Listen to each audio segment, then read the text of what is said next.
Hey everybody, Chatting with Chops here. It's time to get to baking again. We're going to try and see if we can make a hummingbird cake today, but instead of doing a cream cheese icing, we're going to make an ermine frosting instead. So let's get to baking.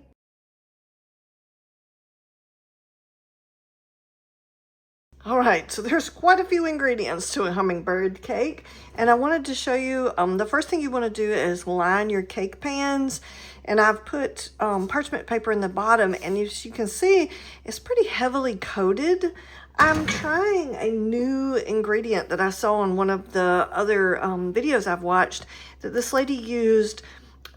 It's basically cooking spray with flour in it. I don't know how it's going to turn out, but I'll certainly let you know. And the lady raved about it. So the first thing we want to do to get started is we've prepared our baking pans, and then we're going to put our butter. So we have 3/4 of a cup of butter. We're going to room temperature that we're going to drop in our bowl here. And then we're going to put our oil, which we have 3/4 of a cup of cooking oil. We're going to put in our bowl. Here, I'm going to move this. Okay. And then we're going to put both of our sugars. So what we have is 1 cup of dark brown sugar. And then we have 1/2 cup of granulated sugar.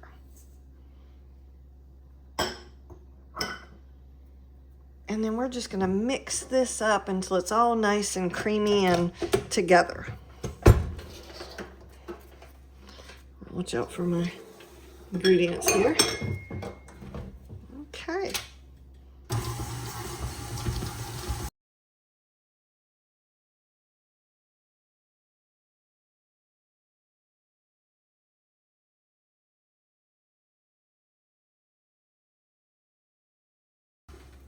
All right, now the next thing we're going to do is add in our eggs, and we've got 2 eggs. Oop, almost lost that one.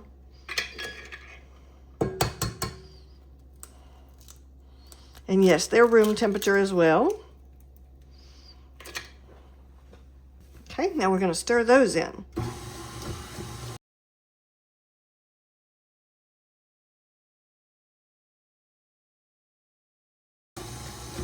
Okay, now the next thing we want to add in is our bananas. So we have 2 cups of mashed up bananas here, and that made about 4 pretty good sized bananas. So let's see, I'm going to try and just pour that in.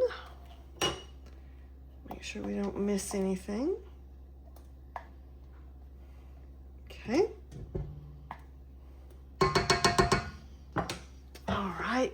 And then we want to put in our 8 ounces of undrained crushed pineapples. So we get a little bit of juice in there too.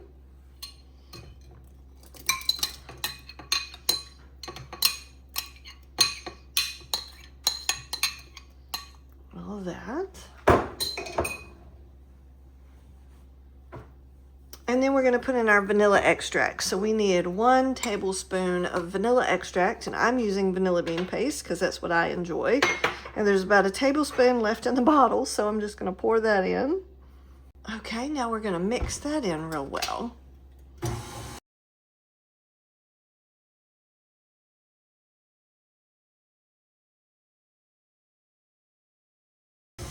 Okay, so now what we want to do is mix in some of our dry ingredients here. All right, so what I've done is I have 3 cups of regular flour here, and then I'm going to take our 1 teaspoon of baking soda.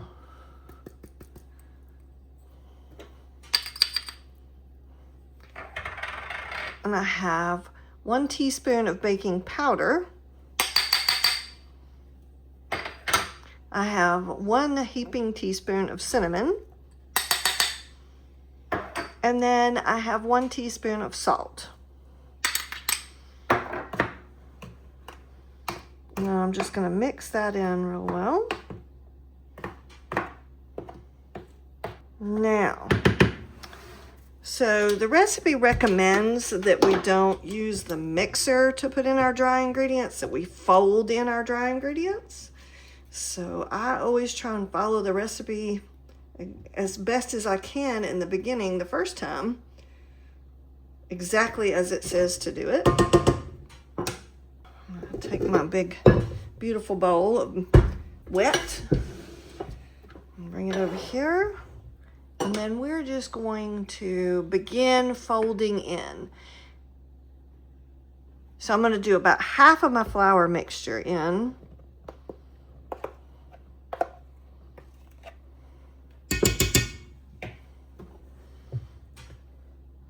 I'm just going to try and do this kind of gently.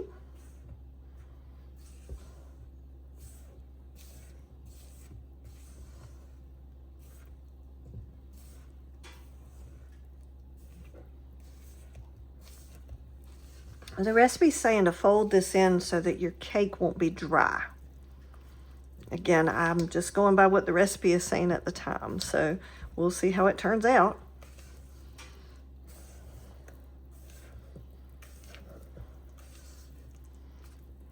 Okay, we have about half of that mixed in, so now we're going to put in our pecans.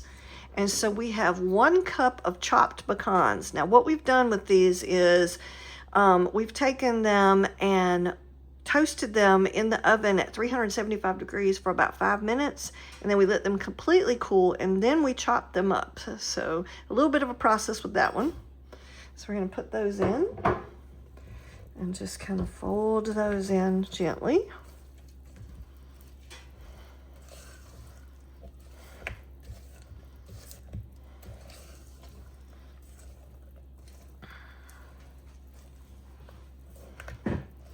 All right, now we're going to put in the rest of our flour mixture.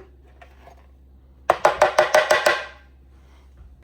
just going to fold that in.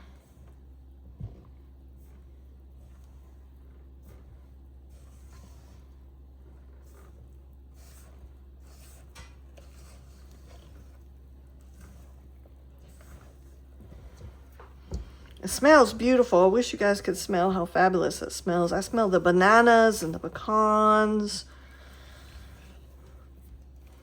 A little bit of the pineapple.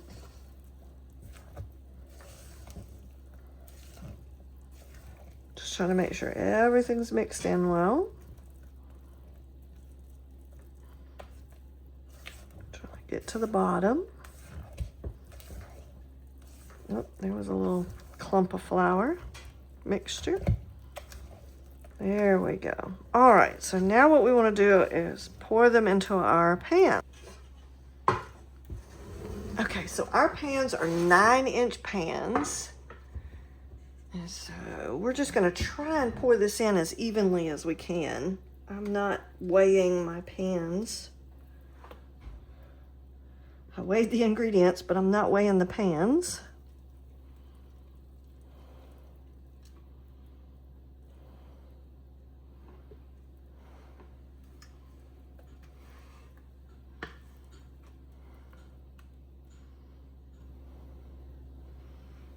And it's not the worst thing in the world if you don't get them exact. You just want them to be relatively close.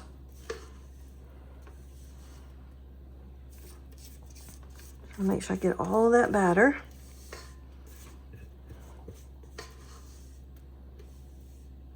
Okay, and then I'm just going to kind of even it out a little bit.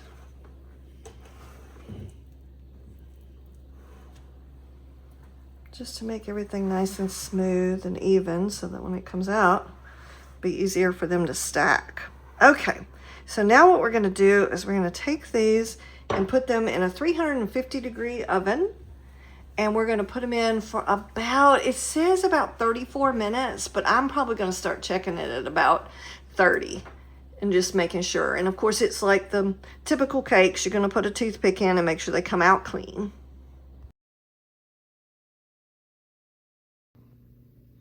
All right, we've taken them out of the oven at 35 minutes. And we're just going to let them cool in the pan per the recipe for about 10 minutes. And then we're going to work on getting them out of the pan. All right, time to see if they're going to come out of the pans. I will say I can already tell they've shrunk back down a little bit, but they have not fallen yet, so I'm excited about that. Sometimes your cakes fall down in the middle. These have not fallen yet, so maybe that's a good thing. Well, I guess it's definitely a good thing. They're not stuck to the sides, so fingers crossed the little guy comes out. All right. Ooh, look at there. The wax paper didn't even stick. That's pretty good.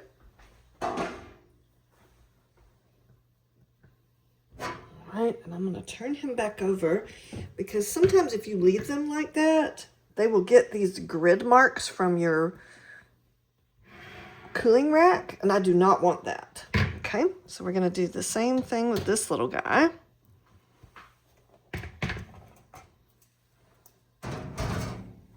Okay. Whoa, perfect. That worked out great. And you guys, I used that cooking spray with flour in it, and I'm thinking that worked out just fine. Nobody's stuck. I'm not struggling with getting parchment paper off the bottom of my cakes. All right. So now we're just going to let them sit here and cool completely, and I'm going to start making my icing.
It's all iced up and ready to go. I'm going to stick it in the fridge for just a few minutes because it's a little warm here today and my icing is being a little melty. But we'll let it firm up a little bit and then we'll try a bite and see how it is.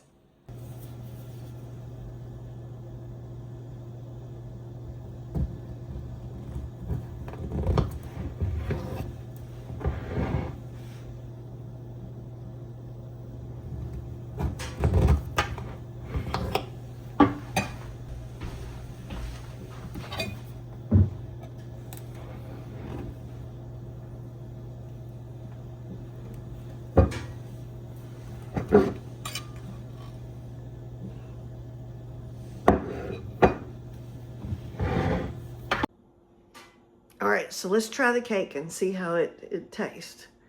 This is our hummingbird cake with our beautiful lavender icing on it.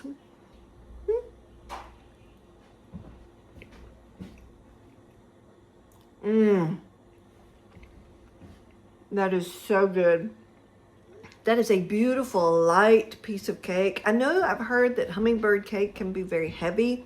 This one is not. I taste the beautiful pecans. I taste a little bit of the banana. I'm not tasting a whole lot of the pineapple, but definitely taste the banana, and that is just a lovely cake. The icing is not too sweet. That's why I love Ermine Frosting. It is not too sweet. So I definitely recommend making this. I hope you like this video. Please like and subscribe, and I will catch y'all on the next bake.